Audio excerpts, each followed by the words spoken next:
இன்றைக்கி கடவுள் நம்மளுக்கு கொடுத்துருக்க வசனம் 1 நாளாகமம் 17:11.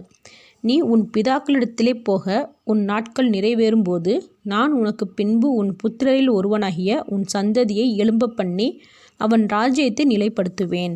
இந்த வசனத்தை கொண்டு கடவுள் நம்மகிட்ட என்ன சொல்கிறத பார்ப்போம். தாவீது ராஜாவை விட நிறைய ஆசீர்வாதங்கள் தேவன் சாலமோனுக்கு தான் கொடுத்தாரு. அவருடைய ஆலயத்தை கட்ட சொன்னதே பெரிய ஆசீர்வாதம் இல்லையா? இப்படி தேவன் சாலமோனை ஆசீர்வதித்ததுக்கு காரணம் தாவீது தான். பெற்றோர்கள் செய்கிற நல்ல விஷயங்களும் தீமையான விஷயங்களும் பிள்ளைகளை தான் சேருன்றதை இந்த வசனம் மூலயமா நம்ம புரிஞ்சுக்கலாம்.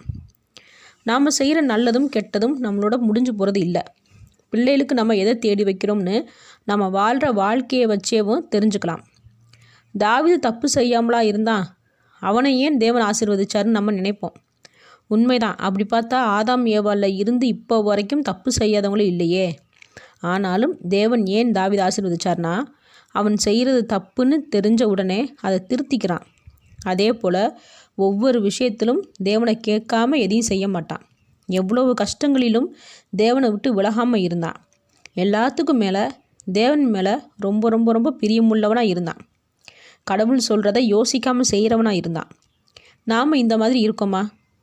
அப்போது நம்மளோட பிள்ளைகளை தேவன் ஆசீர்வதிக்கணும்னா பெற்றோர்கள் முதல்ல சரியாக இருக்கணும். எந்த ஒரு சூழ்நிலையிலையும் தேவனை விடாமல் இருக்கணும். தேவனை முழுமையாக நம்பி நம்ம நேசிக்கிறவங்களாக இருக்கணும். எந்த தப்பும் பண்ணாதவங்களாக இருக்கணும். இப்படி நம்ம இருக்கும்போது கண்டிப்பாக நம்மளோட பிள்ளைகளை தேவன் ஆசீர்வதிப்பார். ஆமேன்.